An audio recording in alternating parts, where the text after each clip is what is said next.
El pie de la letra. Ana Teresa Torres, tú querías escribir una novela de niña. ¿Qué novela era? Un policial, quería escribir una novela policial.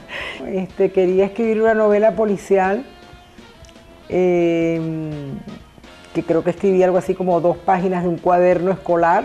Creo que no sobrepasé eso.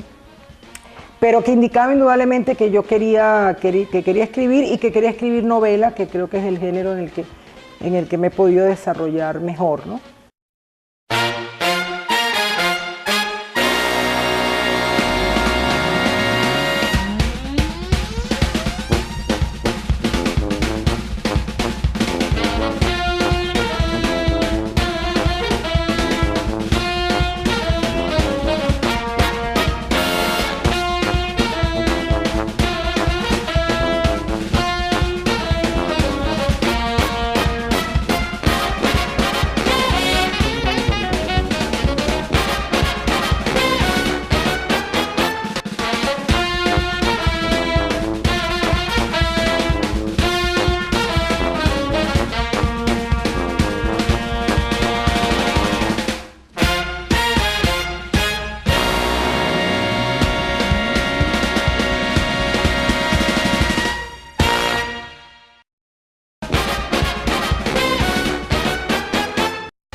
Siempre tenemos la impresión de que los venezolanos, como buenos tropicales, son gentes de gestos desenvueltos, exagerados, gente colorida. ¿Colorida? Colorida, porque eso describe su belleza y su alegría. Pero de pronto uno se encuentra con unos venezolanos y venezolanas que tienen un gesto majestuoso, una serenidad extraordinaria. La mujer que hoy les voy a presentar, Ana Teresa Torres, tiene además de ese gesto extraordinario y sereno, una mirada como de haber recorrido los escarpados mundos interiores a través de la psicología y el psicoanálisis, porque ella es en esas materias una profesional muy reconocida y hoy también en su gran oficio que es la escritura. Ana Teresa, ¿de qué trataba esa novela que escribías cuando niña? No sé, hace muchos años de eso, pero había un crimen, por supuesto.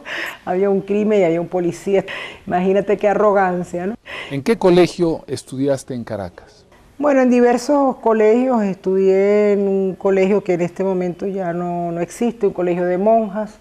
Una educación bastante tradicional en ese sentido. De allí después estudié psicología, que fue una profesión que ejercí muchos años en realidad, ¿no? Trabajé como psicóloga clínica. Y más o menos en esos años, mediados de los 80, se fue produciendo una inversión, ¿no? muy lenta, hasta que esa otra vida empezó como a desaparecer, vamos a decir, y tomó lugar la vida de escritora, ¿no? ¿Tienes hermanos? ¿Cuántos? No, yo fui hija única. ¿Y tus padres, Ana Teresa? Bueno, pues mi madre murió cuando yo era muy niña, murió cuando yo tenía 8 años, entonces digamos, se encargó de mí mi abuela paterna, y mi padre, bueno, vivió hasta bastante más tiempo, ¿no? Murió ya, pero vivió bastante más tiempo. Pero fui hija única, que es una condición particular que obliga a los niños, sobre todo de mi generación, a leer mucho porque se aburren mucho los niños únicos, ¿no? No sé, el gusto por la lectura. No voy a decir que mi casa era una biblioteca, ni mucho menos, que era un entorno intelectual, no, para nada. Había libros, pues, pero no era ni en mi familia había intelectuales recuerdo que me regalaban libros, es decir, eso era como usual para mí, ¿no? Así, no solo un juguete, sino libros, ¿no? Y creo que eso tuvo impacto en mí, como creo que en casi todos los escritores, la idea de que la palabra hace un efecto diferente sobre ese niño, sobre esa niña que después lo lleva a querer seguir jugando con ese tipo de juguete que son las palabras, ¿no? Es un fenómeno muy extraño, ¿no? Que hay personas que la palabra no les produce un impacto, no les produce una magia, no un impacto. Ana Teresa, de repente esta pregunta te resulta incómoda y no quieras responderla, pero ¿tiene algo que ver la muerte temprana de tu mamá con tu preferencia, con tu elección por estudiar psicología y por encerrarte en el mundo mágico de la escritura? Sí, bueno, lo que no lo llamaría mágico, ¿no? Sino al revés, lo llamaría muy realista. Lo llamaría un mundo muy realista, ¿no? Que yo creo que los niños que tienen una experiencia similar a la que yo tuve, que por cierto hay muchos escritores que han tenido una experiencia de pérdidas tempranas, desarrolla más bien un sentido muy realista de la vida, es decir, justamente es como una infancia que madura antes, ¿no? que el resto de los niños, porque tienes el encuentro con la muerte, que es la realidad más profunda del ser humano, ¿no? Sin ninguna duda yo diría que esa fue una experiencia capital en mi vida, ¿no? Cuando yo me separo de mis padres a los 7 años, comienza como un proceso en mí de culpar a mi madre por su ausencia. Después, evidentemente, entiendo de que no era así tan fácil, de que habían habido problemas legales con mi padre, etcétera, etcétera. Dime, cuando una madre se muere, ¿el niño también la culpa por la ausencia? Bueno, creo que es una experiencia muy, muy personal, muy individual. No diría que yo lo viví de esa manera, ¿no? Sino, como te digo, como la sensación de ser expulsado de la infancia antes de tiempo, porque finalmente todos vamos a ser exilados de la infancia, ¿no? Pero antes de tiempo, es decir, sentir que ese tiempo para ti o para mí en este caso fue más corto que lo que podía ser para otros niños y otras niñas que yo veía, niñas sobre todo, porque cuando yo era niña la educación hacía que las niñas se relacionaban con niñas y los niños con niños, no había tanta...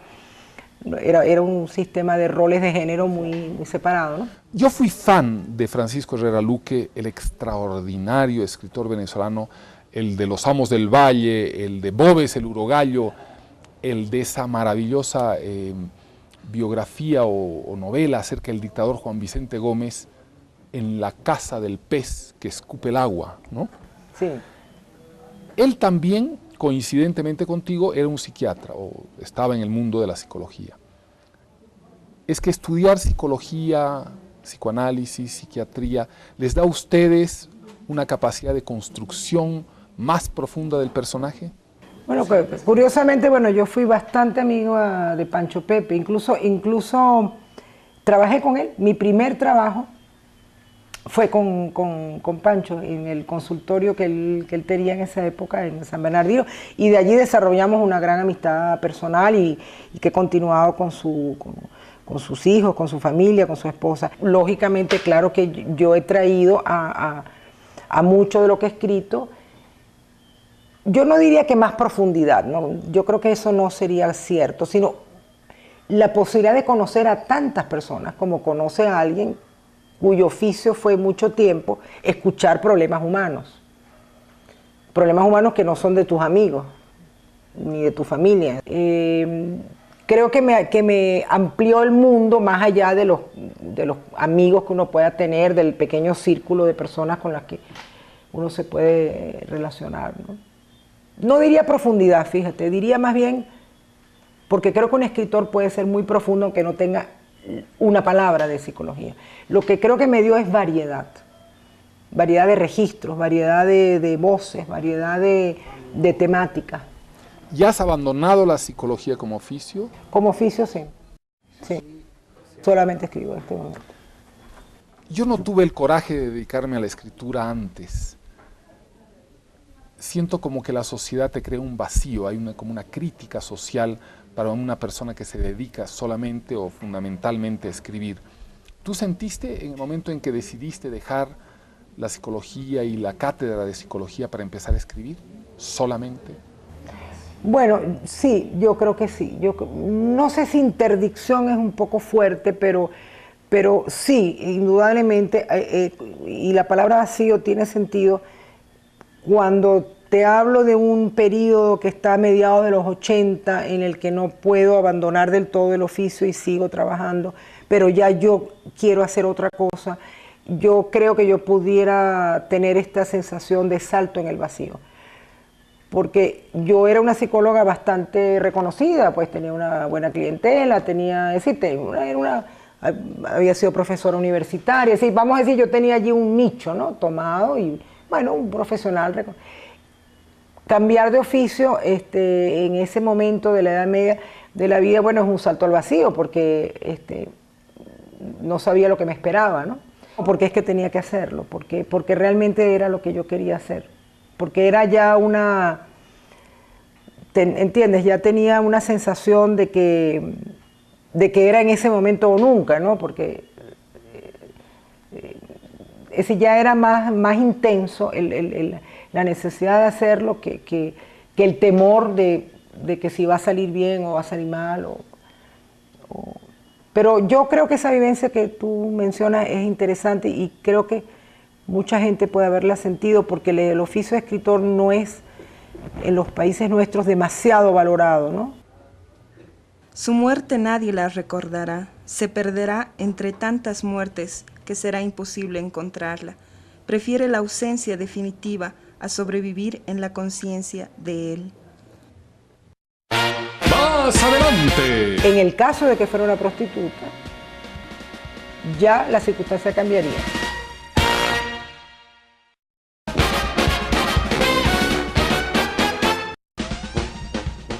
Ana Teresa Torres tiene una serenidad, una altura que parece haber vivido muchas vidas, parece haber estado reencarnada hasta el cansancio.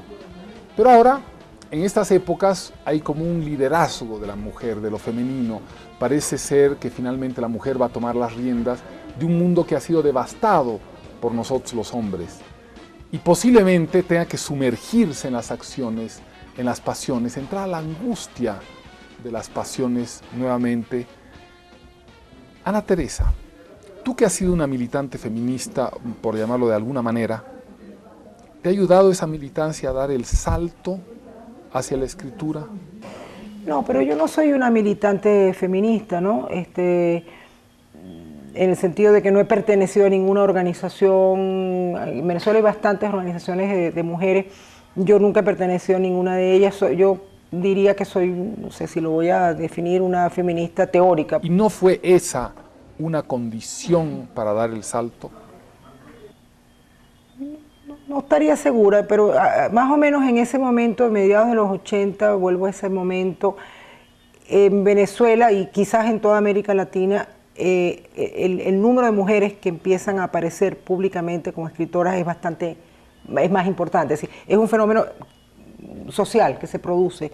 Creo que coraje, en el sentido que tú marcas, pudieron tenerlo más las mujeres que escriben en la generación de los 50, donde realmente era brava la situación, ¿no? O sea, realmente era muy difícil que una mujer escribiera en ese momento y fuera tomada en cuenta. Está sobre el tapete que las mujeres están tomando grandes acciones hoy en el mundo. También está insinuado, y eso quisiera saber, si hacia fines de siglo la mujer va a terminar por dominar, por someter al varón a su propuesta. Sometimiento. Bueno, nada es imperturbable, ¿no? Fíjate, yo creo que el siglo XX, es decir, la segunda mitad del siglo XX marca el cambio mundial, pues, con respecto al tema de la mujer. De modo que la predicción que tú haces yo la veo factible, es decir, el siglo XX fue el momento donde, la segunda mitad, donde eso verdaderamente toma un cambio fundamental, y el siglo XXI pudiera ser ese momento donde se produzca, yo no diría una hegemonía, pero quizás una repartición de hegemonía, ¿no? Pero en los países nuestros hay que estar muy atentos, porque son algunos sectores, ¿verdad?, donde eso ocurre y otros no. Aquí tenemos en Venezuela un caso recientísimo, esta joven que fue objeto de torturas, violaciones, casi murió, no murió de casualidad. Ella acusa a un hombre de esto, este hombre estuvo preso. Sorpresivamente la juez absuelve al presunto culpable y ahora parece que ella va a pasar a ser perseguida por haber difamado ella es una mujer pobre, lo cual complica la situación para ella, obviamente. Pero al punto que iba no es tanto a esta anécdota, sino a que gran parte de la polémica, incluso que tiene que ver con el juicio legal, es que se piensa que ella era prostituta. Yo ignoro si ella es una prostituta o no, ese es el punto irrelevante, pero te muestra cómo, en el caso de que fuera una prostituta, ya la circunstancia cambiaría. Es decir, no es tan grave lo que le ocurrió, porque es una prostituta y por lo tanto no tiene como derecho a exigir si fue maltratado o no. Y por ejemplo, no sé cómo será en otros países latinoamericanos, pero en Venezuela el número de mujeres en política, que es donde finalmente se resuelve donde está el poder, ¿no? Los centros del poder, son muy pocas, muy pocas, ¿eh? En el mundo intelectual no, el mundo intelectual nuestro, por ejemplo, está lleno de mujeres, lleno de mujeres. Entonces, la predicción que tú haces yo la comparto, pero no masificada, no como un fenómeno masivo, sino como algunas puntas de lanza en ciertos sectores de la... ¿Y no crees que va a haber que romper las estructuras masculinas para poder imponer estructuras femeninas? Sí. Por lo menos en este tema que estamos hablando, indudablemente habría que revertir, incluso habría que revertir temas que están, estructuras que no son solamente de pensamiento, que son estructuras que están en los códigos legislativos, que establecen este tipo de circunstancias, ¿no? Sí, por supuesto que coincido contigo, por eso mi optimismo es moderado. No soy pesimista, pero es un optimismo moderado porque llevar a que esos cambios vayan incluso a modificar las leyes toma mucho tiempo y mucho esfuerzo realmente, ¿no? Y son lentos, son procesos muy lentos, ¿no? Nos reímos mucho y eso fue bueno. Dejé de sentir lástima por su impermeable y le pedí que continuara con la visita a Turmero. ¡Más adelante! O sea, si me preguntas ahora de quién estoy enamorada, bueno, en este momento...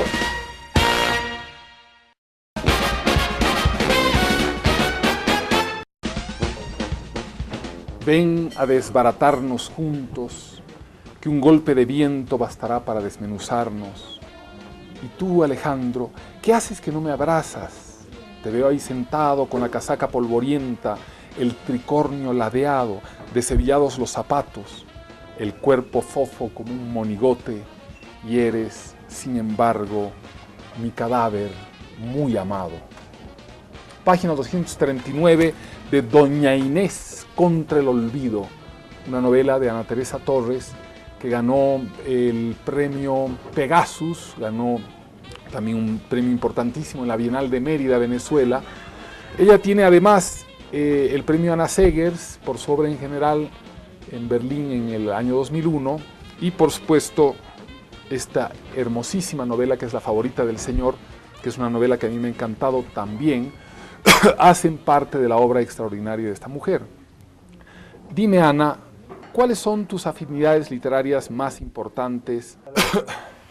Bueno, yo soy bastante infiel, ¿no? Literariamente. Realmente no... Soy una lectora muy activa, pero muy desordenada. Puedo estar leyendo 2 o 3 libros a la vez, no en el mismo momento obviamente, pero simplemente hoy no leo una cosa y mañana siento que no puedo seguir. Leí mucha literatura latinoamericana entre los 60 y los 70, ¿no? Así, muy cercanos al fenómeno boom. Leí mucha literatura latinoamericana, creo que fui muy influida, por ejemplo, por Carlos Fuentes, por Bryce Echenique. Donoso, eran libros que yo, Borges por supuesto, que está como siempre detrás de todo. Después he ido cambiando, por eso te digo, mi bitácora es muy errática. Últimamente, por ejemplo, leí autores centroeuropeos, que es como un mundo en el que yo no había entrado casi nada anteriormente. También a autores norteamericanos. O sea, si me preguntas ahora de quién estoy enamorada, bueno, en este momento de Paul Auster, que lo he leído completo y ahora lo estoy releyendo. He leído con muchísimo impacto últimamente a Coetzee, el anterior premio Nobel. ¿Qué tal? Fantástico, es un escritor de un impacto tremendo, tremendo, tremendo. Es brutal, son unas novelas que a veces uno no las puede leer corridas porque son realmente, verdaderamente brutales, como es de descarnado ante la realidad humana. En este camino de la escritura, Ana Teresa, ¿has encontrado tu propia voz o sientes que hay influencias que todavía atraviesan tu escritura? Sí, yo creo que sí, porque como nunca seguí, digamos, un autor en particular, ¿no? He logrado que mis influencias sean muy diversificadas, ¿no? Entonces, no están allí, entonces pero alguien pudiera, por ejemplo, en Doña Inés contra el olvido, decirme detrás de esta novela está Fernando del Paso, yo diría, sí, está Fernando del Paso. Pero en otra novela mía como Malena de Cinco Mundos, alguien podría decirme, ahí está Marguerite Yourcenar, sí está Marguerite Yourcenar. Es decir, he logrado camuflar bastante, porque realmente mi lectura es así, no es una lectura de que seguí un autor y dije quiero ser así. Entonces creo que mi voz es propia en el sentido de que es una integración de otras voces, ¿no? Como creo que es en la mayoría de los escritores, porque es muy raro que un escritor tenga una voz única, ¿no? Son los genios de la literatura, ¿no? ¿Tú crees que tiene alguna utilidad la literatura? Bueno, yo pienso que sí tiene utilidades. Tiene utilidades, sigue siendo una manera de pensar al ser humano, ¿no? Sigue siendo una manera no sustituible todavía de pensar al ser humano, ¿no? Creo que el mundo no sería mejor si dejaran de existir los libros literarios. Es decir, creo que todavía es algo dentro de lo que resta de cultura humanista, que es algo que es bueno que estén, ¿no?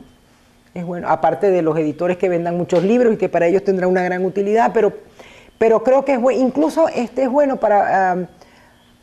hay personas que yo creo que nunca van a leer un libro de literatura, pero les gusta saber que hay escritores. Probablemente nunca van a leer una novela demasiado literaria, pero les gusta la idea de saber que su país hay un escritor muy conocido, una escritora. Creo que eso le hace bien a las personas, sentir que la palabra tiene un valor. Hasta ahí llego, ¿no? No le veo un valor pedagógico, no le veo un valor político ni siquiera, no, todo eso que se pensó, ¿no? En los 60 como la literatura de transformación. No, le veo un valor simbólico como un ícono de la cultura humanista, que todavía permanece allí, ¿no? Gracias, Ana Teresa. Y como dirían en Venezuela, Ana Teresa, chica, tu entrevista ha estado chéverísima, burde chévere. Muchas gracias. Gracias, Ana Teresa Torres.